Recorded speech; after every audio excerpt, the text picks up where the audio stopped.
जय हिंद, नमस्कार। Welcome to all of study 91 official YouTube channel. My name is Shivanand Dubey और आज हम लोग डिस्कस करने वाले भाई एएलपी का टेस्ट नंबर 4। जल्दी सभी लोग तैयार हो जाएं। देखिए थोड़ा सा दिक्कतें आई हैं, आप लोग बहुत दिनों से जो यूपी पुलिस की प्रिपरेशन कर रहे थे और पेपर जो है जब भाई पता चलता है कि लीक हो गया तो कहीं ना कहीं जो है बहुत एक माइंड में बहुत गहरा सदमा लगता। लेकिन उन सब चीज़ों को छोड़ते हुए एक बार पुनः आप लोग तैयार हो जाइए। प्रशासन अपना काम करेगा और जो है कहीं ना कहीं जो आप मेहनत कर रहे हो उसको सही दिशा में यूज़ करिए तो बिल्कुल आज नहीं तो कल रिजल्ट ज़रूर आएगा और आपको जो है उस मेहनत का एक होता है ना कि रिवार्ड ज़रूर मिलेगा। तो चलिए फिलहाल जल्दी से हम लोग तैयार हो जाते हैं भाई टेस्ट नंबर 4। चलिए क्वेश्चन नंबर 1 की बात करें। ध्यान दीजिए क्वेश्चन नंबर 1, पहले क्वेश्चन की अगर बात करोगे देखो ये यानी कह रहा श्रेणी 7, 14, 21, 28 में कितने पदों का योगफल 952 है। यानी 7, 14, 21। सबसे पहले समझो भाई ये श्रेणी कौन सी है। तो देखो श्रेणी का मतलब 7, 14, 21 यानी सब में समान अंतर है, यानी समांतर श्रेणी है। और समांतर श्रेणी का मतलब क्या हुआ भाई, आपको पता है। यानी जैसे 5 हुआ, 10 हुआ, 15 हुआ, 20 हुआ, यानी पहले दूसरे पद, दूसरे तीसरे, तीसरे चौथे, यानी इन पदों का अंतर बराबर होता है ना। कहोगे हाँ सर। और मान लो अगर हम बोलते 4, 3, 7 हुआ, 7, 3, 10, 3, 13, मतलब इक्वल डिफरेंस ऐड होगा। जैसे 4 का अंतर यहाँ यहाँ यहाँ यहाँ, तो समांतर श्रेणी में कंफर्म है पहले दूसरे, दूसरे तीसरे, चौथे पांचवे का अंतर बराबर होता है। इसका फॉर्मूला क्या होता है सर। श्रेणी आप लोग पढ़ा चुके हैं, किसमें नंबर सिस्टम में जाओगे वहां पर कंप्लीट डिस्कस किए हैं। तो आप लोग को पता होगा भाई समांतर श्रेणी का सम योगफल क्या होता है, यानी n/2, ठीक है ना, n/2 2a प्लस n-1d। कहोगे हाँ सर, बहुत अच्छी बात है।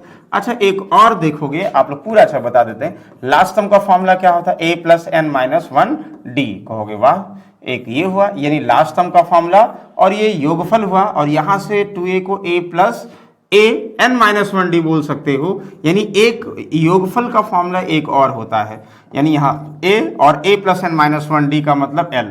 यानी अगर फर्स्ट और लास्ट टर्म दिया होगा तो योगफल का फॉर्मूला ये लगाते हैं, और अगर हमें फर्स्ट टर्म और डिफरेंस दिया होगा, नंबर ऑफ टर्म्स दिए होंगे, तो फॉर्मूला सम का ये लगाते हैं और लास्ट टर्म का फॉर्मूला ये लगाते हैं। बोलो क्लियर है। यस बिल्कुल सही है। अच्छा अब आप बताओ इसमें क्या दिया है भाई। श्रेणी का 7, 14 इतना, इसमें श्रेणी का पहला पद दिया है फर्स्ट टर्म यानी 7, ये क्या है भाई प्रथम पद है। यहाँ 7, 14 यानी कॉमन डिफरेंस कितना है भाई 7 है। अच्छा ये पदों का योगफल दिया है, इसका मतलब आप कौन सा फॉर्मूला लगाओगे भाई, पहला वाला यानी n/2, और कहोगे सर 2a प्लस n-1d। कहोगे यस बिल्कुल सही है। तो पुट कर दो भाई, Sn की वैल्यू कितना है 952 है। कहोगे हाँ सर। नंबर ऑफ टर्म्स यही तो पूछा जा रहा है n/2, और 2a का मतलब कितना भाई, a की वैल्यू 7 है, तो 7 दूनी 14 डायरेक्टली कर दो। और यहाँ d का मतलब भी 7, 7 को n से गुणा करो 7n माइनस 7, ये हो गया। अच्छा यहाँ से देखो कंफर्म n, अगर यहाँ n अंदर है तो मल्टीप्लाई होगा तो द्विघात समीकरण बनेगा। तो पूरा पूरा सॉल्व नहीं करना है, सॉल्व करोगे द्विघात समीकरण बन जाएगा। तो कहोगे ये इधर आ गया 952 इंटू 2 और इक्वल टू यहाँ से देखो 14n, 14 माइनस 7 यानी 7n प्लस 7 यहाँ आ जाएगा ना। कहोगे हाँ। 7 कॉमन ले लो, तो 7 कॉमन ले लोगे तो क्या बन जाएगा देखो 7n और n प्लस 1। कहोगे हाँ सर। 7 इधर लाओगे डिवाइड हो जाएगा, यानी 952 इंटू 2 डिवाइड बाई 7 कट गया। कहोगे 7 एकम 7, 136 इंटू 2। मतलब आपको क्या करना है, यानी n प्लस 1 का ऐसा फैक्टर करना है कि 136 इंटू 2 का मतलब 272 आए। तो पूरा अगर n से मल्टीप्लाई करोगे द्विघात समीकरण बन जाएगा, और मल्टीप्लाई नहीं करोगे इनका फैक्टराइज कर लो। मतलब इनका दो ऐसे फैक्टर करेंगे, दोनों में अंतर एक का आएगा n प्लस 1। तो कैसे सर, 8 से 72 है ना, लास्ट में 2 से कटेगा, 4 से 8 से कट जाएगा, 8 3 24, 8 चौक 32, और 34 को 17 दुनाई 34, हाँ 16 और 17, हाँ बिल्कुल 16 इंटू 17 क्या होगा भाई, ये होगा। देखो 16 7 112 हुआ, 16 एकम 16 और 12 कितना हुआ 27। कहोगे हाँ सर 28 होता है फिलहाल, ठीक है ना। तो बताओ कोई डाउट है सर? कोई डाउट नहीं है। तो इसका मतलब n की वैल्यू 16, n प्लस 1 17। हमें क्या चाहिए? टोटल नंबर ऑफ टर्म्स चाहिए, यानी n की वैल्यू चाहिए, n की वैल्यू 16। बाकी आप लोग चाहो तो पूरा मल्टीप्लाई कर दो, n square plus n minus 272, factor करोगे तो भी वही आएगा। बताओ कोई डाउट है सर? कोई डाउट नहीं है। ये तो सिर्फ और सिर्फ फॉर्मूले का यूज था, फॉर्मूले में हम वैल्यू पुट करेंगे और आंसर बता देंगे। वाह जबरदस्त। इसको देखो ध्यान से, अच्छे से पढ़िए, बहुत आसान सा क्वेश्चन है। दो संख्याओं का गुणनफल इतना है, जब सबसे बड़ी संख्या को सबसे छोटी संख्या से विभाजित किया जाता है तो भागफल 15 प्राप्त होता है। भाई दो संख्याएं हैं, मान लो पहली संख्या x है, दूसरी y है, दोनों पहली बड़ी है, दूसरी छोटी है, इनका गुणनफल 9375। वाह, इक्वेशन नंबर फर्स्ट। बताओ कोई कंफ्यूजन है? नो। जब सबसे बड़ी संख्या हम x मान लें और दूसरी छोटी y मान लें, इनको आपस में विभाजित करते, बड़ी को छोटी से विभाजित किया जाता है तो भागफल 15 आता है। यही ना भाई, ये नंबर है, इसको भाग कर दो बराबर 15, कट गया, इसका मतलब 15 आ गया। तो यहां से आप बोल सकते हो सर, यहां इसको ये करो कि x इक्वल टू 15y, कहोगे हाँ सर। इसी में सर पुट कर दीजिए, ये दूसरा है, तो x बराबर 15y पुट कर दोगे, डायरेक्टली आंसर आ जाएगा। अब क्या आएगा देखो, x बराबर 15y, तो 15y का मतलब हुआ 15y स्क्वायर बराबर 9375। कहो हाँ सर। 15 इधर आएगा, कट जाएगा, 15 छक्का 90, 3 15 तो 29 30, 15 25 75। वाई स्क्वायर की वैल्यू 625, वाई इक्वल टू कितना हुआ? अंडर रूट 625 का मतलब कितना सर? 25। यानी इसका मतलब छोटी संख्या कितनी है? 25 सर। तो आप बताओ, यानी किसकी वैल्यू 25? हमें क्या चाहिए? संख्याओं का योग। तो y की वैल्यू तो आ गई कितना? 25। हमें क्या चाहिए भाई? x की वैल्यू चाहिए ना। कहो हाँ सर, यही सी में रख दो। देखो y कितना हुआ? 25, x इक्वल टू कितना हो जाएगा? 15 इंटू वाई, 15 इंटू 25, यानी 375। ठीक है ना? तो कहोगे 375 x की वैल्यू, तो 375 प्लस 25 कितना हुआ? 400। यानी option number 1, x plus Y का सम कितना हुआ? इतना। बताओ कोई डाउट है? कोई डाउट नहीं सर, ये तो बहुत आसान था। यानी दो संख्याएं, पहले x बड़ी मान लो और y छोटी मान लो, इनका गुणनफल कितना दिया है? 9375 दिया है। तो पहली बड़ी को छोटी से डिवाइड करो, इतना आ गया, यानी x बराबर 15y। ये क्वेश्चन 2। तो यानी x बराबर 15y यहाँ पुट कर दो, y की वैल्यू आ गई और y आ गया तो x इसमें ला दोगे। कहोगे हाँ सर, और दोनों का योगफल आप बता दोगे। कहोगे वाह बहुत अच्छी बात है। अगले क्वेश्चन की तरफ चलते, इसको ध्यान से पढ़िएगा, इसको ध्यान से पढ़िएगा। अच्छा क्वेश्चन है। 4 प्लस 3 की पावर 4, ध्यान से पढ़िए। 4 प्लस 3 की पावर 4 प्लस 3 की पावर 4 स्क्वायर प्लस 3 की पावर 4 क्यूब है। ध्यान दीजिएगा, 43 नहीं है, सब क्यूब में, 4 की पावर क्यूब है, प्लस 3 की पावर 4, 3 इंटू 4 की पावर 4, 3 इंटू 4 की पावर 5। बस एक चीज ध्यान दीजिएगा, यहाँ पे बस ये लिखा गया है, इसमें कन्फ्यूजन नहीं करोगे। अगर ये कन्फ्यूजन कर दोगे तो गड़बड़ हो जाएगा। ये समझिए, यानी 3 इंटू 4 का क्यूब है। तो बताइए भाई, आसानी से सॉल्व कर सकते हो जहां से आपको इजी लगे। देखो एक चीज ध्यान दो, जैसे 3 इंटू 4 का क्यूब, 4 का क्यूब, थोड़ा सा ये जोड़ सकते हैं, ये इसको अलग कर दो, ये 3 अलग कर दो। यहां से अगर हम बात करें प्लस है तो 3 इंटू 4 कॉमन लोगे, 4 नहीं, 4 का क्यूब कॉमन लोगे ना, तो यहां भाग करोगे 1 आएगा, तो यहां भाग करो 3 इंटू 4 क्यूब में, तो 3 कट जाएगा 4 क्यूब से, यानी सिर्फ 4 बचेगा। यहाँ 3 कट जाएगा 4 क्यूब से, 4 स्क्वायर यानी 16 बच जाएगा। हाँ सर। अच्छा, इन सब में क्या करें सर? डायरेक्टली जोड़ दें या जो है इनमें कुछ कॉमन लेके करें? सर डायरेक्टली कर दो, 4 कॉमन ले लें सर। हाँ सर, 4 एकम 4 और 4 करेंगे तो 3 हो जाएगा ना, और यहाँ से 4 करेंगे, 4 3 12 होगा। कहोगे हाँ सर, ये प्लस, मतलब 3 को इधर कर दिया, 3 को इधर, पूरा एक साथ कॉमन करेंगे थोड़ा सा टफ हो जाएगा ना। कहोगे हाँ सर बिल्कुल, कोई इशू नहीं।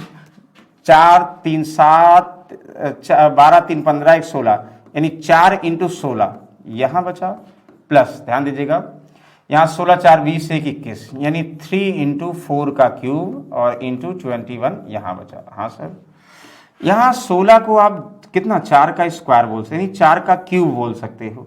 4 का क्यूब कॉमन ले लो ना, 4 का क्यूब कॉमन लोगे 1, और प्लस यहाँ पे 4 का क्यूब 3 इंटू 21 बचेगा। कहोगे हाँ सर, मतलब 4 का क्यूब इंटू 21 यानी 63, 1 64, और 64 को आप क्या बोल सकते हो? 4 का क्यूब इंटू ये 64 को 4 का क्यूब, तो 4 का क्यूब 4 का क्यूब 4 की पावर 6, क्या कहीं है? हाँ सर, यानी option number 2 is the correct. तो ये कभी कभी ऐसे आ जाते हैं जब यहाँ पावर ज्यादा होंगे, तो जिसको आप आसानी से जोड़ सकते हैं, सब में कॉमन ले सकते हो।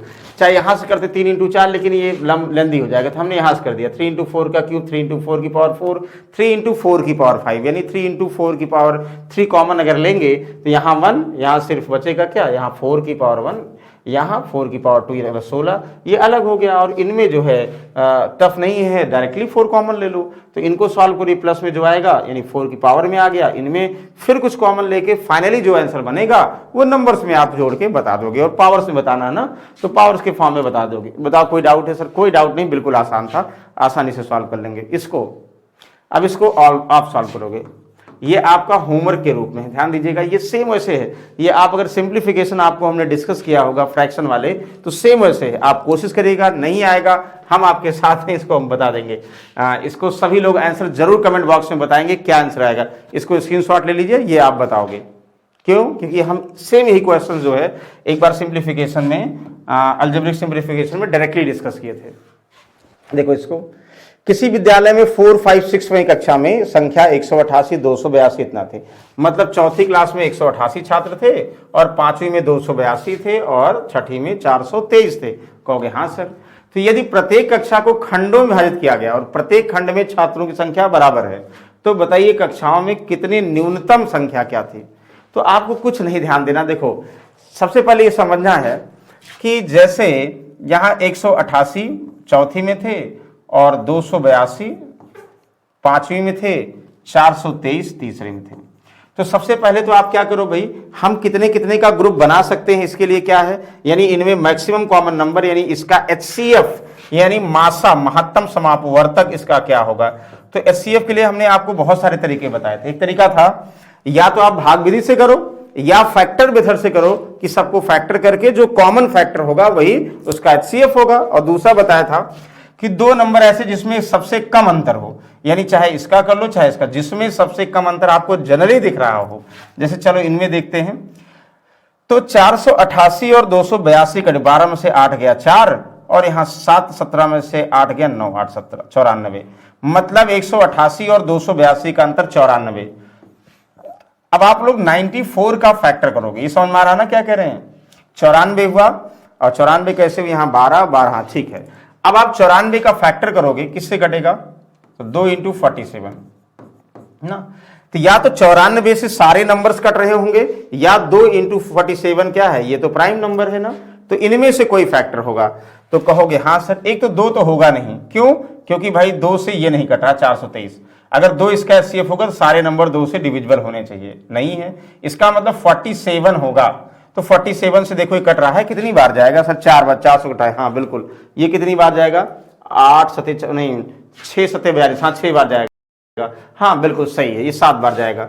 तो इसका मतलब इसका HCF 47 हुआ। हम ये करेंगे सर 47 से ये भी कट रहा है, ये भी कट रहा है, यानी 47 वह मैक्सिमम नंबर है जो इसको विभाजित कर रही है, यानी 47 के ग्रुप के फॉर्म में डिवाइड करेंगे। तो आप अगर 47 ग्रुप के फॉर्म में डिवाइड करेंगे, आप बताओ अगर 188 चौथे में है और 47 के ग्रुप में डिवाइड करो तो कितने ग्रुप बनेंगे, 47 कितना, तो 4 बार, 4 से 28, 4 चौक 16, 2 18, 4 बार। अच्छा अगर 2A2 यानी ये 5वीं में स्टूडेंट है और 47 का ग्रुप बनाओ तो कितने ग्रुप बनेंगे, आसान है ना, बता दोगे भाई कितना। देखो 6 7 42, 6 चौक 24, 6 यानी 6 बनेगा, हाँ।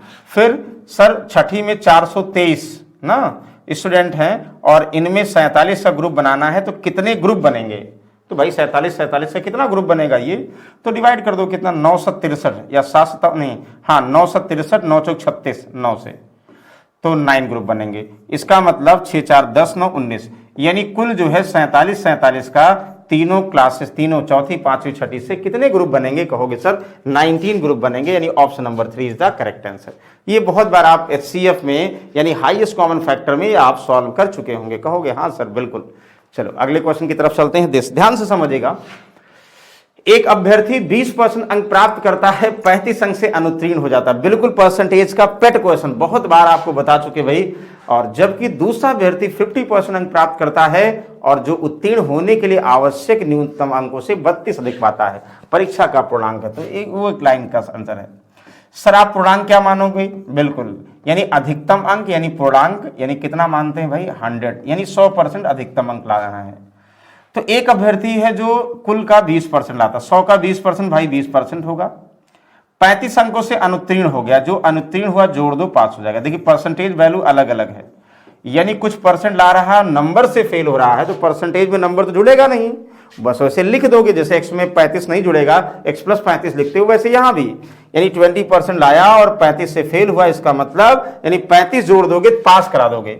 एक ही परीक्षा में दो लोग अगर शामिल हो रहे हैं, एक कुछ ज्यादा पारा फेल हो रहा है या जो है दूसरा भी फेल हो रहा या दूसरा पासिंग मार्क्स से ज्यादा ला रहा, हमेशा पास कराना होता है, ये पेट क्वेश्चन है। दूसरा 50% 100 का कुल का लाया, उत्तीर्ण होने के आवश्यक अंकों से 32 अधिक लाया, यानी इसका मतलब 32 घटा देंगे तो ये भी पास हो जाएगा। 50% लाया है, 32 अंक ज्यादा लाएगा, तो पास कराने के लिए 32 घटा दो, ये भी पास हो गया। कहोगे हाँ सर कोई डाउट नहीं, तो एक एग्जाम एक है तो पासिंग मार्क्स बराबर होगा ना? कहो हाँ सर, ये 20% इधर आएगा, 32 इधर जाएगा।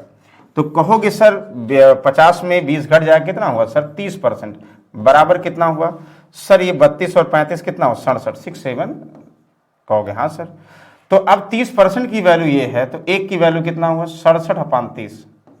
हाँ सर, तो 100 निकालना मैक्सिमम, तो 100 निकालना कि 100 से गुणा कर दो, 67/30 × 100, तो 1 0 1 0 कट गया, 670/3 कटेगा नहीं, 7 6 13 है नहीं ये, और नहीं कटेगा तो और वैसे आंसर भी दिया था, हमें क्या दिक्कत है, ऐसे निकाल देंगे।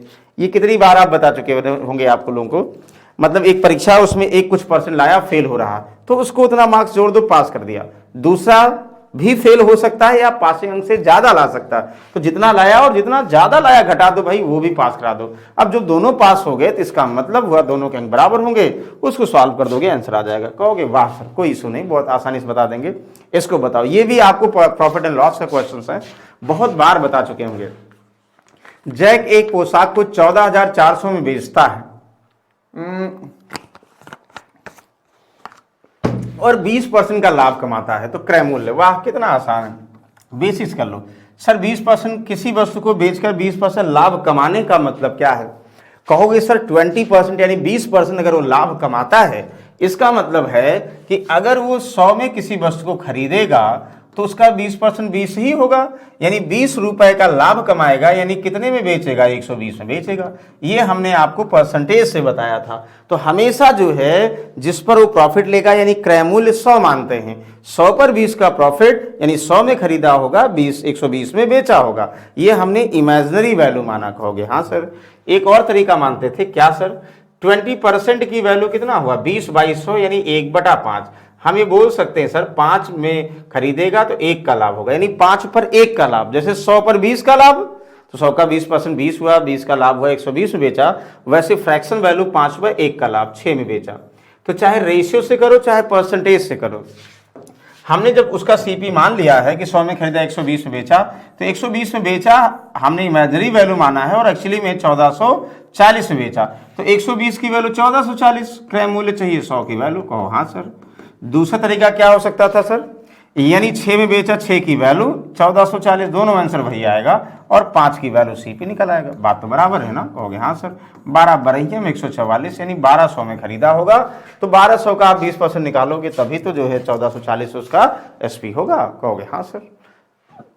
बताइए कोई डाउट है? 20% निकाल कर जोड़ोगे तब आएगा ना। इसको देखो, दो वस्तु जिनमें प्रत्येक भाग का क्रय मूल्य 2500 है, एक को 5% प्रॉफिट पर बेचा गया और दूसरे को नहीं पता, कुल मिलाकर 20% का लाभ हुआ, तो अन्य दूसरी वस्तु की बिक्री हुआ प्रतिशत लाभ बताइए। वाह, तो ध्यान से पढ़िए इसको, ये हमने आपको क्वेश्चंस कराए होंगे एलिगेशन में। ध्यान दो, एलिगेशन का ये रूल होता है जब ऐसा दिया हो कि पहले पर प्रॉफिट या लॉस, दूसरे पर प्रॉफिट लॉस और ओवरऑल यानी एवरेज में प्रॉफिट लॉस, तो हमेशा यहाँ पे जो रेशियो आता है जिस पर प्रॉफिट लॉस कंसीडर करते हैं, यानी प्रॉफिट हमेशा सीपी पर करते हैं, तो सीपी का रेशियो आता है ना। कहोगे हाँ सर। तो हम क्यों ज्यादा भ्रमित हो, ज्यादा कंफ्यूजन करें, डायरेक्टली तो बता दें, बेसिक से भी बता सकते हो और चाहे ऐसे कर दो।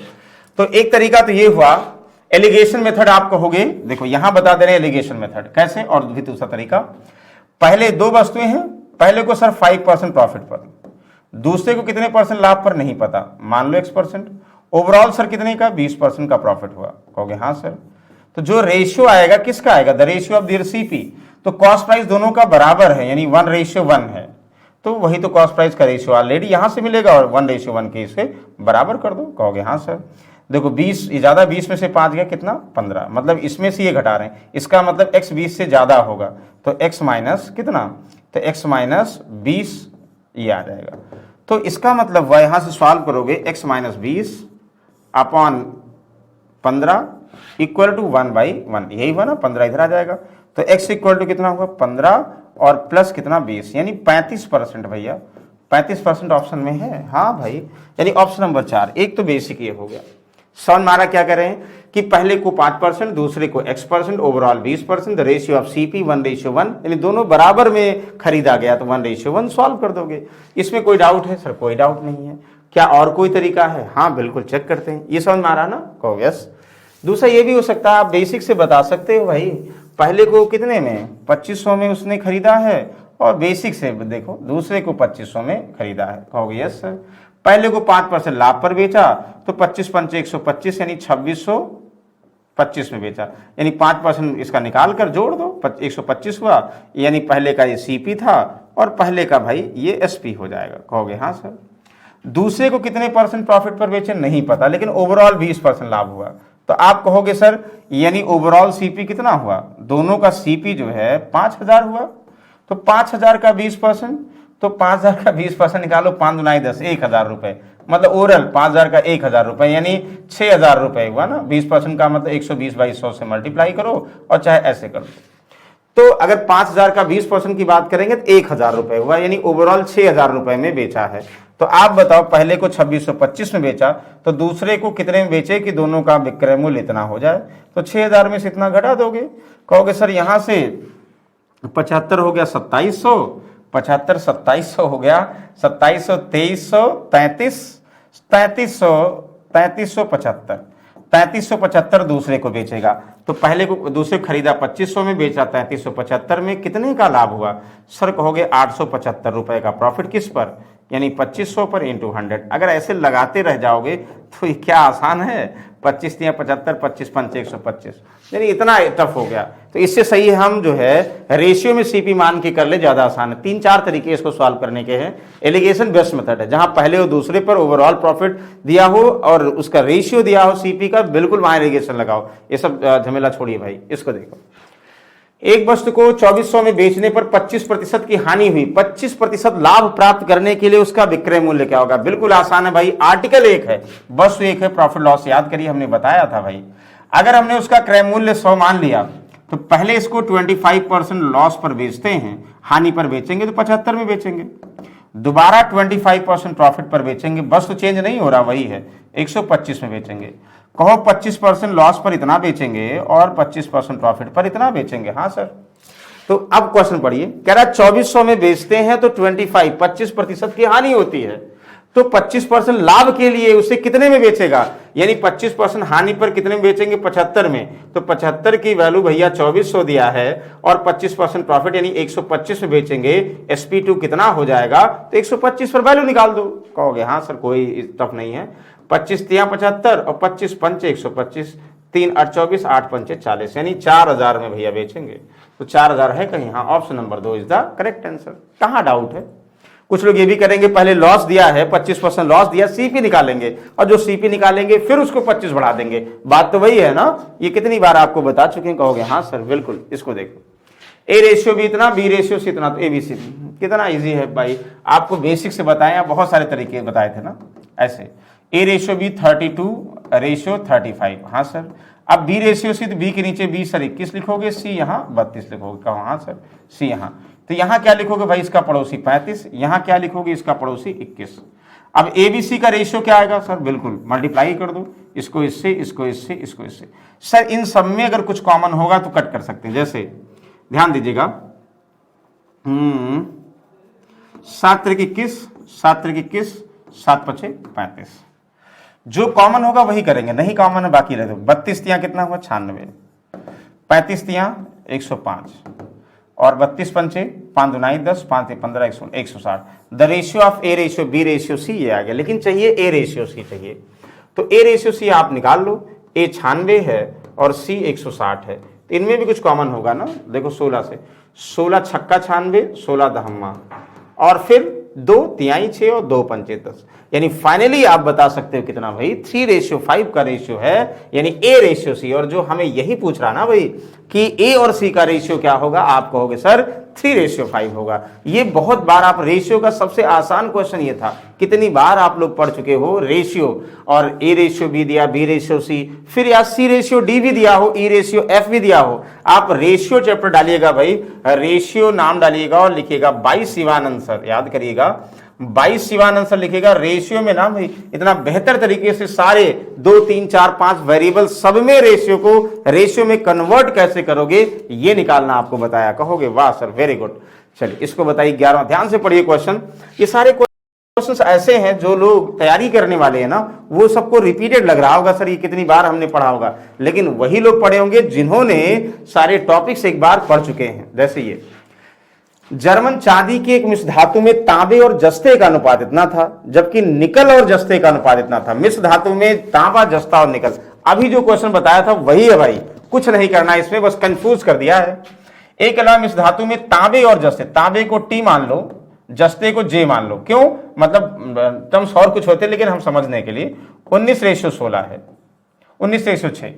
जबकि निकल और जस्ते का, देखो निकल और जस्ते का, निकल जस्ते का अनुपात 7:4 है, तो यानी टी रेशियो जे 1916 दिया है, एन रेशियो जे 7:4 दिया है, तो यानी जब टिन जस्ता का रेशियो दिया यहां पे निकल और जस्ता, तो जस्ते के नीचे जस्ता लिखोगे, जस्ता 4 है और निकल यहां लिख दोगे 7, यहां पे निकल, ठीक है। कहोगे हाँ सर, कुछ नहीं करना, ऐसे लिख दोगे ना। अब आप जो है यहां पे इसके बगल वाला पड़ोसी कितना 6 हुआ, इसके बगल वाला कितना भाई 4 हुआ, तो इनको जब आप मल्टीप्लाई करोगे तो रेशियो आ जाएगा। अगर कुछ कॉमन है डायरेक्टली कॉमन कर सकते हो, नहीं तो मल्टीप्लाई कर दो। 19 चौक 76, कहोगे हाँ सर, 6 चौक 24 ये, और दूसरा 6 सत्ते 42, लेकिन 76, 24 और 42 में भी 2 कॉमन है ना। कहोगे 2 38 दूना 76, 2 से 12 दूना 24, 2 से 21 दूना 42। क्या 38 12 21 में कुछ कॉमन है? नहीं, यानी 38 12 21 ऑप्शन नंबर 3। बस देखने में कंफ्यूजन लग रहा था, एकदम आसान सा क्वेश्चन है। यानी A ratio B, B ratio C दिया हो तो ए बी सी कैसे निकालोगे आपको बता चुके हैं, या A ratio B A ratio C दिया होगा तब आप A ratio B ratio C कैसे निकालोगे ये भी बता चुके। वही तो था भाई, जर्मन में पहले दे दिया कंफ्यूजन के लिए तांबे और जस्ता, फिर जो है निकल जस्ता, तो भाई जस्ता पहले वाले में दूसरे वाले में जस्ते को रिलेट किया, जस्ते को बराबर कर दो तब भी आंसर आ जाएगा। कहोगे वाह सर वेरी गुड, बहुत अच्छे से बता दिया आपने। चलिए 12वें क्वेश्चन की तरफ चलते। 12वां फिर वही क्वेश्चन जो इतनी बार आप सॉल्व कर चुके हैं। पी एक कार्य को 18 दिनों में कर सकता है, ई उसी कार्य को आधे समय में कर सकता है। यदि दोनों एक साथ काम करें तो वे कार्य समाप्त करने में कितना समय लेंगे? तो मतलब P can do work in 18 days and E can same work in half the time. Half time का मतलब P के आधे समय में, यानी P भाई साहब 18 दिनों में कर रहे हैं तो E भाई साहब कितने करेंगे 9 दिनों में। दोनों का एलसीएम कितना हुआ, यानी कहोगे सर 18 वर्क हुआ, तो 18 वर्क P भाई साहब 1 वर्क 1 दिनों में, और 9 दूनी 18 2 वर्क पर डे करेंगे E भाई साहब। ये हमने आपको बताया था टाइम एंड वर्क में, हर बार ये डिस्कस करते हैं कि यानी 2 लोग जो है 2 या 3 लोग किसी वर्क को पर्टिकुलर टाइम में करेंगे तो हमेशा एलसीएम वर्क और इफिशियंसी पहले निकाल लो, फिर जो पूछा जाएगा वो ध्यान दो। तो अब करा भाई P और E भाई साहब दोनों मिलकर करें कितने समय मिलेंगे, तो भाई P और E भाई साहब को करना कितना है 18 वर्क, दोनों मिलकर करेंगे 3 वर्क एक साथ करेंगे तो कितना टाइम लेंगे, तो 3 6 18 यानी 6 दिन लेंगे। ये सबसे आसान क्वेश्चन टाइम एंड वर्क का, यानी जैसे स्टार्ट करते हैं पहले यही आपसे डिस्कस करते हैं। कहोगे हाँ सर बिल्कुल, इसको देखो सेम वही क्वेश्चन है, वहां आधा टाइम दिया था यहाँ पूरा टाइम डायरेक्टली दे दिया गया। तो बताओ इसको सॉल्व करें या आप सॉल्व कर लोगे? M भाई साहब एक काम को 5 दिनों में और R भाई साहब उसी काम को 20 दिनों में, 20 और 5 का एलसीएम सर 20 काम हो गया, तो 5 चौक 20, यानी M भाई साहब 4 काम एक दिन में करते हैं और 20 एकम 20 एक काम पर डे करते हैं R भाई साहब। कहोगे हाँ सर, दोनों मिलकर 20 काम करना है, M और R भाई साहब दोनों मिलकर एक दिन में 5 काम करेंगे, तो 20 काम को कितने दिनों में 4 दिनों में। कितनी बार आपको टाइम एंड वर्क में डिस्कस किए? कहोगे हाँ सर। तो आज प्रैक्टिस कर रहे हैं, आज सोल्यूशन तो देख रहे हैं, प्रैक्टिस कर रहे हैं, यानी जो लोग पहले पढ़ चुके हैं यानी उनको जो है क्वेश्चंस को प्रैक्टिस में लाना है, ये समझना भाई किस क्वेश्चंस की बार बार रिपीटिशन होगी, उनके लिए आसान हो जाएगा। इसको देखो ये भी आपको पाइप एंड सिस्टम अभी कल ही डिस्कस किए, इसके पहले वाले परसों। हाँ, दो पाइप ए और बी एक टैंक को 45 और 36 घंटों में भर सकते हैं। यदि दोनों पाइप एक साथ खोल दिया कितने समय में? देखिए दोनों का समय दिया, इतने घंटे अलग अलग। तो फिर से भाई 45 और 36 का एलसीएम भैया कितना हुआ? 45 गुना 90, 36 गुना 72, यानी 45 का 4 गुना 36, 180। तो 180 भाई क्या होगा? कैपेसिटी मानते थे ना, यानी 180 लीटर कैपेसिटी मानेंगे। ए 45 घंटे में और बी कितना? 36 घंटे में। तो 45 और 36 का एलसीएम 180 लीटर कैपेसिटी। जैसे टाइम एंड वर्क का क्वेश्चन था वैसे ये भी होगा। कहोगे हाँ सर, तो अब क्या करोगे भाई? तो अब ये 45 घंटे में 180 लीटर भरेगा, तो एक घंटे में 4500 का, यानी 4 लीटर पर घंटे भरेगा ए भाई साहब। बी 36 पंचे, यानी 5 लीटर पर घंटे बी भाई साहब भरेंगे। बी का मतलब टंकी भाई साहब ना, ठीक है। अब दोनों मिलकर, यानी ए और बी दोनों मिलकर भरेंगे, तो हमें पता है भाई, तो कितना समय लेंगे, कितना भरना है? 180। ए एक घंटे में 4, बी एक घंटे में 5, 5 4 9, एक घंटे में, तो 9 दूनी 18, यानी 20 घंटे लगेंगे 180 लीटर भरने में। Option number 2 is the correct. तीनों क्वेश्चन लगातार एक लाइन से सेम वही पैटर्न था जो पहले वाला था। बताओ कोई कंफ्यूजन है? सर नो, कोई कंफ्यूजन नहीं भाई। चलो इसको देखो, क्वेश्चन नंबर 15, 15वां क्वेश्चन। ध्यान से कोशिश करो आप लोग, आई होप सभी लोग आंसर बता सकते हैं। एक निश्चित राशि 28.75% ब्याज की दर से कितने वर्षों में दोगुनी हो जाएगी? चाहे 100 से सॉल्व करिए, चाहे x से सॉल्व करिए, तो ये आपको पता है भाई साधारण ब्याज की बात कर रहा है। और साधारण ब्याज में हमें फॉर्मूला पता है साधारण ब्याज का, SI equal to P into R into T by 100। ये सबको पता है? कहोगे हाँ सर सबको पता है, वेरी गुड। अब ये फॉर्मूला अगर सबको पता है तो आप लोग जो है यहां से रेट ऑफ इंटरेस्ट का फॉर्मूला क्या होगा? सर ये इधर क्रॉस मल्टीप्लाई हो जाएगा, यानी होगा साधारण ब्याज गुणे 100 अपॉन मूलधन इंटू टाइम। कहोगे बस सर टाइम का फॉर्मूला क्या होगा? सर साधारण ब्याज गुणे 100, हाँ sir, principal into rate of interest. वाह, बताओ कोई कंफ्यूजन है? सर कोई कंफ्यूजन नहीं है। तो क्या करेंगे अब देखो हमें क्या चाहिए सर, ये 28.75 रेट ऑफ इंटरेस्ट है, तो कोई धनराशि, मान लो मूलधन हमारा x रुपए था, वो अमाउंट बोल रहा है कितना हो जाएगा? दुगना 2x हो जाएगा। अगर मूलधन x रुपए अमाउंट 2x हो गया तो भैया ब्याज कितना होगा? सर ब्याज अमाउंट में से प्रिंसिपल, यानी x रुपए ही तो ब्याज लगा होगा। तो निकाल लो भैया, समय का फॉर्मूला क्या होगा? ब्याज x रुपए इंटू 100, ठीक है, मूलधन भैया x रुपए, रेट ऑफ इंटरेस्ट 28.75। बस सॉल्व भी तो करना है, पॉइंट हटा दोगे, 2 0 उधर, एक्सेस कैंसिल हुआ। तो सॉल्व करिए 25 भैया, वैसे 28 या 84 होता है तो डायरेक्टली आएगा नहीं तो 3 पॉइंट समथिंग, लेकिन 3.9 आएगा। क्या आएगा देखोगे? कहोगे सर 25 इक्कम 25 3, 25 इक्कम 25 पंचे 125, यानी 25 100 का 100, 400 बटा 115। 5 से करोगे 23 हुआ, 5 से करोगे 80, 80 बटा 23, तो 23 भैया 23 तिहाई 69 ना, 69 कितना? 11 डेसिमल लगाओगे, 0 बढ़ाओगे, लगभग 5 यानी 4 बार जाएगा। हाँ बिल्कुल, यानी 3.47 इज द करेक्ट, यानी इतना ईयर आ जाएगा। बताइए कोई डाउट? कोई डाउट नहीं। दूसरा तरीका ये भी था, हम 100 मूलधन मानेंगे और 200% अमाउंट हो जाएगा, यानी 100% ब्याज मिलेगा। तो ये कह रहा है 28.75% से कितने वर्षों का ब्याज 100% होगा? तो यानी RT परसेंट इक्वल टू ब्याज होता है, तो टाइम क्या होगा? यानी जो ब्याज परसेंट में आएगा उसको रेट से डिवाइड कर दोगे तो डायरेक्टली टाइम आएगा, लगभग इतना आ जाएगा। एक लाइन का आंसर था, लेकिन समझने के लिए जो बेसिक लोग सॉल्व करते हैं उनके लिए था ये। चलो अगला, ध्यान से पढ़िएगा भाई, बिल्कुल बार बार वही रिपीटेड क्वेश्चन है जो आप लोग पहले सॉल्व कर चुके हो। एक महिला प्रत्येक वर्ष के प्रारंभ में 5% चक्रवृद्धि ब्याज की दर पर 200 रुपए निवेश किया। अच्छा, दूसरे वर्ष के अंत में उसे कुल कितना निवेश राशि कितनी हो जाएगी? वाह भाई वाह, चाहे बेसिक से कर लो और चाहे जो है आप लोग पता ही है भाई। 200 रुपए है, कहोगे हाँ सर, 5% रेट चक्रवृद्धि वार्षिक ब्याज की दर है। सर पहले साल की बात करेंगे तो 200 रुपए है, उस पर 5% ब्याज लगता है, जो बेसिक आपको पता है। तो सर 200 रुपए का 5% 10 रुपए ब्याज लगा। तो अगले साल ये हो जाएगा सर, यानी अगले साल चक्रवृद्धि ब्याज का मतलब ब्याज पर ब्याज लगता, अगले साल सर 200 रुपए पर तो ब्याज लगेगा और 10 पे और लगेगा, यानी सेकेंड ईयर की हम बात करेंगे तो सर कुल जो है 210 रुपए पर 5% अब लगेगा। और 5% होता कितना सर? तो 5 दुनाई 10, यानी कितना होगा 10.5 रुपए, 10.5 रुपए ब्याज लगेगा। तो पूछा क्या जरा सर, दूसरे वर्ष के अंत में टोटल, वर्ष के अंत में कुल निवेश राशि, यानी अब जो है आपको पता है पहले साल 200 रुपए मूलधन था, तो पहले साल ब्याज 10 रुपए लगा, दूसरे साल 10.5 रुपए लगा। तो इसका मतलब हुआ अब जो है, ध्यान समझिए, अब अगले साल कह रहा है किस पर ब्याज लेगा, तो कुल अगर हम ब्याज जोड़ेंगे तो ये अब कह रहा है अमाउंट, बात कर रहा है कुल कितना अमाउंट हो जाएगा। तो सर एक लाइन का आंसर है, क्या लाइन का आंसर है सर, इसमें से तो है ही नहीं कुछ भी। A man invest 200 at the beginning of the each year, 5% compound interest at the end of the second year, his total investment amount will be. भैया ये तो ऑप्शन ही नहीं है।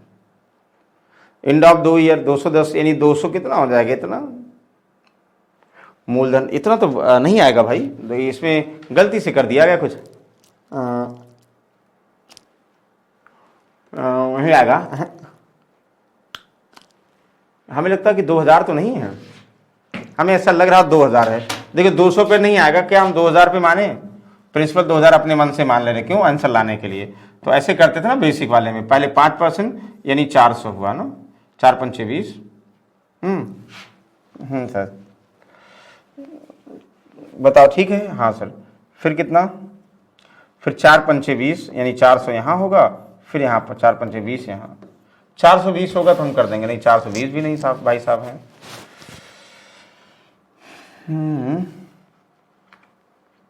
इसका मतलब कुछ गड़बड़ है यहाँ पे, ये तो यही होगा ना, अगले वर्ष के लिए 210 और मूलधन, दूसरे से मूलधन और पहले दोनों साल का ब्याज, यानी कितना हम बोल रहे हैं 221.5, लेकिन यहाँ बहुत दूर दूर तक नहीं, इसका मतलब ये गलत है ना, ठीक है। दूसरे वर्ष के अंदर कुल निवेश की गई राशि कितना है,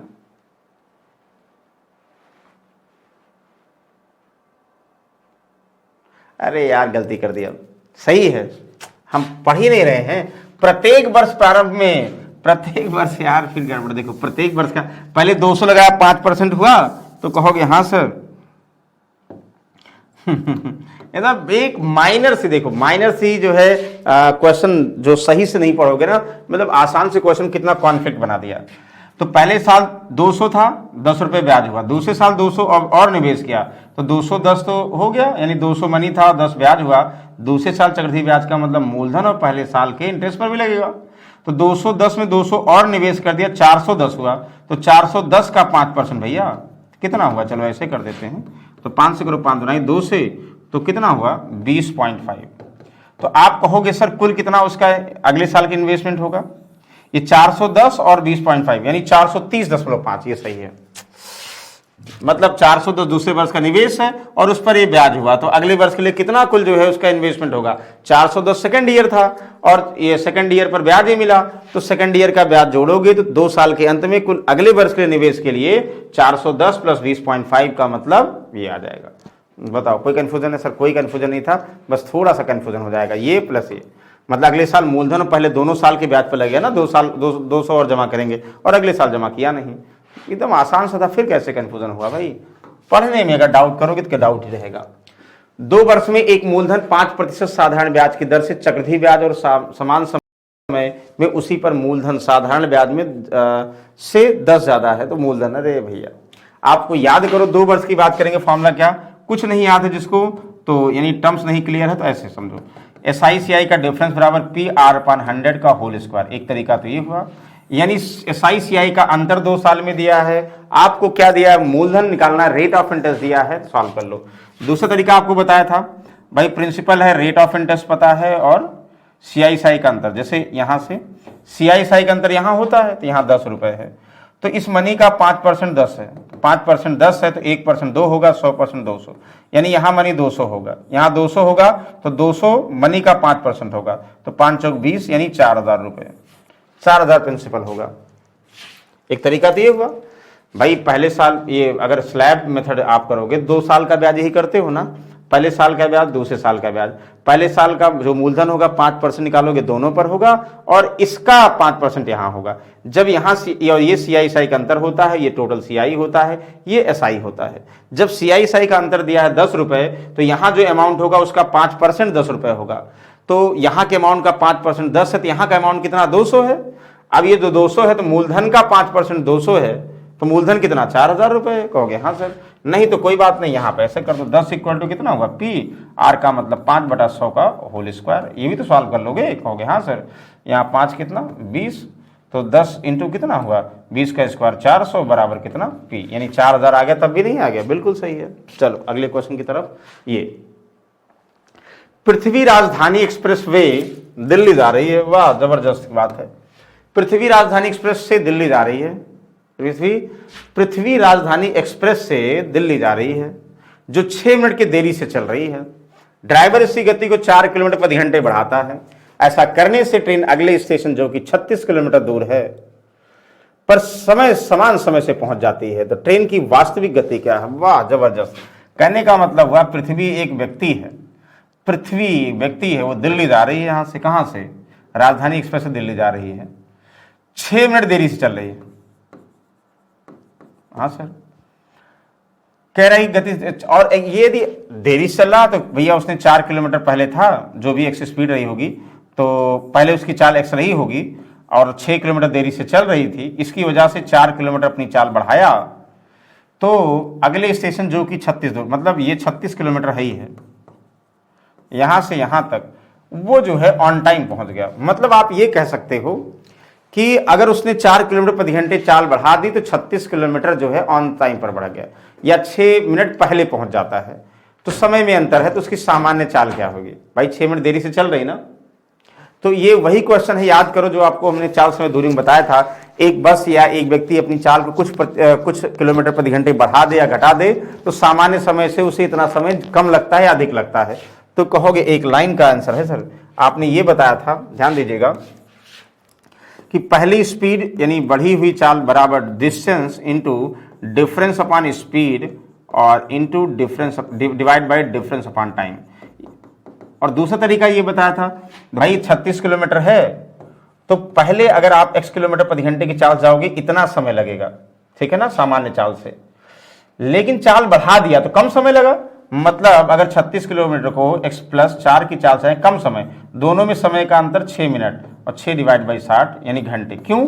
क्योंकि भाई 6 मिनट देरी से चल रही थी तो देरी को कवर करने के लिए चाल बढ़ाया उसने ना, यानी देरी को कवर करने के लिए चाल बढ़ाया। तो सॉल्व कर लोगे तो चाहे इसको ऐसे करो x प्लस 4 यानी चाल को हमने x मान लिया ना, ठीक है। डिस्टेंस कितना 36, डिफरेंस अपॉन स्पीड कितना है 4, टाइम भैया 6 मिनट, मिनट को आवर में कर दो ये, यानी 10 ऊपर आ जाएगा 40 ना, 10 ऊपर 40 हो गया, 36 इंटू 40।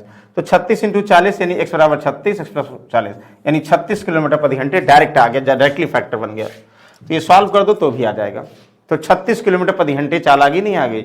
जिसको डाउट होगा भाई, एक बार स्टार्टिंग में जो हमने स्पीड टाइम डिस्टेंस डिस्कस किया था, जिसमें इक्वेशन वाले इक्वेशन डिस्कस किए थे, वहां पर जाइएगा, डालिएगा speed time distance by Shivanand sir, बिल्कुल वहां पे चाल समय दूरी पहले वाला आ जाएगा। उसमें ये सारे इक्वेशंस बनते कैसे हैं, कैसे फॉर्मूला जनरेट होता है, ये सब बताया भाई, ठीक है। चलो इसको देखो, एक समांतर चतुर्भुज का आधार इसकी ऊंचाई का दोगुना। समांतर चतुर्भुज का मतलब क्या हुआ? ये जिसकी आमने सामने की भुजाएं पैरेलल और बराबर होती हैं। और ये इसका एरिया का फॉर्मूला क्या होता है भाई? अगर ये ए होगा तो ये बी होगा, ये बी होगा तो ये बी होगा, ये हाइट होगा। एरिया बराबर बेस इंटू हाइट होता है ना, कहोगे हाँ सर। अगर बाकी टर्म्स की बात नहीं कर रहा तो इसको ऐसे रहने दो। तो आधार उसकी ऊंचाई का दोगुना है बेस ऊंचाई का दोगुना है, ऊंचाई x होगा तो बेस दोगुना होगा, 2x होगा। तो इसका क्षेत्रफल 392, तो क्षेत्रफल तो ऑलरेडी दिया 392, कहोगे हाँ सर। तो 2x स्क्वायर बराबर है, तो x स्क्वायर इक्वल टू कितना हुआ? 392 डिवाइड बाई 2, कहोगे हाँ सर। 2 एकम 2, 2 8 16, हाँ सर। 1 2 6 12, 2 एकम 2, 2 9 18, 2 9 18, 2 6 12, 196, 196 आ गया। कहोगे x square 96, x equal to कितना हुआ? अंडर रूट 196 का मतलब 14 का है ना, तो x बराबर 14।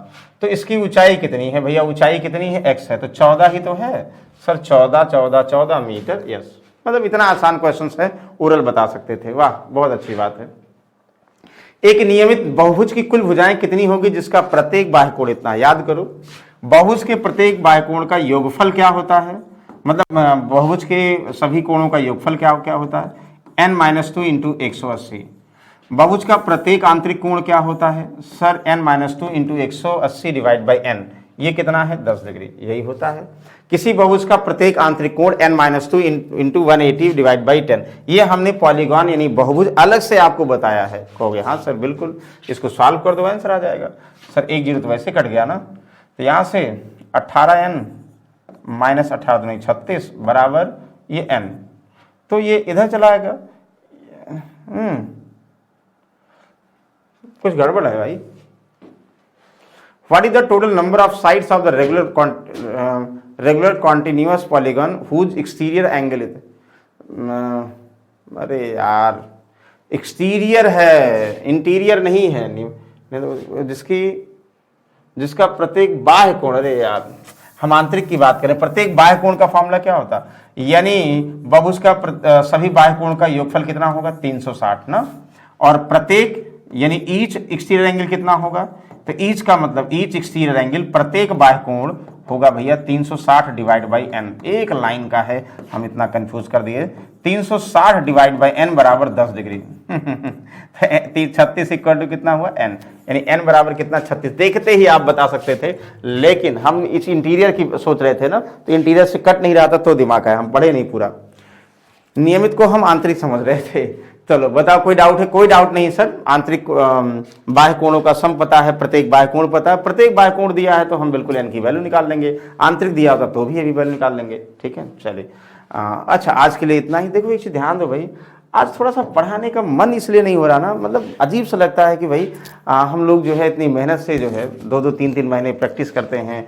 हम 2-2 3-3 महीने का मतलब 2-2 3-3 महीना तो ऐसे जो फाइनल टच की बात करते हैं, सालों से कुछ लोग यूपी पुलिस हुआ या जो है रेलवे का एग्जाम हुआ, एसएससी का एग्जाम हुआ, सबकी आप तैयारी कर रहे हो। सालों से तैयारी करने के बाद जो है फाइनली जब ये पता चलता कि आपको कि पेपर लीक हो गया, और पेपर ऐसे लोगों के द्वारा लीक होता है जिनका पढ़ाई से भाई संबंध ही नहीं होता, सिर्फ और सिर्फ बिजनेस, पैसा, मतलब एक तरीके से ना जो है समाज को दूषित करने वाले लोगों से होता है, तो बड़ा दुख होता है। तो फिर ऐसा लगता है ना कि हम कहाँ हैं, हम मेहनत कर रहे हैं, फिर हमारे दिमाग में आता हमारे माँ बाप ने सिखाया नहीं, कुछ गलत नहीं करेंगे, मेहनत करके कमाएंगे, लेकिन क्या हमारी मेहनत का वो सही मूल्य है? कहोगे नहीं। जितने नेता मंत्री हैं या बहुत सारे लोग हैं, सबकी बात नहीं करने, कुछ लोग, हम लोग वेब सीरीज के माध्यम से देखते हैं, न्यूज के माध्यम से देखते हैं, इतना पैसा कहां से उनके पास आता है? गलत कामों से पैसा आता है। तो दुनिया जो है अच्छे लोगों से भरी है, लेकिन बुरे लोग हावी हो रहे हैं। तो अब वक्त आ गया है कि जो है सबसे पहले देखो, रेवोल्यूशन करने से पहले ध्यान दीजिएगा कि जो लोग रेवोल्यूशन ऐसे लोग नहीं करते हैं कि जो पूरा जीवन अपने माँ बाप के लिए समर्पित होते हैं, वो लोग रेवोल्यूशन नहीं करते हैं। रेवोल्यूशन वो लोग करते हैं कि जो जिनके ना रहने पे भी उनके माँ बाप को फाइनेंशियल कोई दिक्कत नहीं होगी। तो ये ध्यान रखिएगा भाई, कुछ भी करने से पहले अपने माँ बाप को जरूर सोचिएगा कि अगर आप रेवोल्यूशन करते हैं, धरना करते हैं, जो भी करते हैं, इस चीज़ को गलत तरीके से इंटरप्रेट करते हैं, तो आपके माँ बाप पर क्या असर पड़ेगा। दुनिया बुरी है लेकिन अच्छे लोग भी बहुत सारे हैं। चलिए इसी के साथ जो है थैंक यू, नेक्स्ट समय फिर से मिलते भाई। आज जो है थोड़ा सा बड़ा अंदर से मन दुखी हो रहा कि इन सब का मूल्य क्या यही है। चलिए okay, good night, thank you.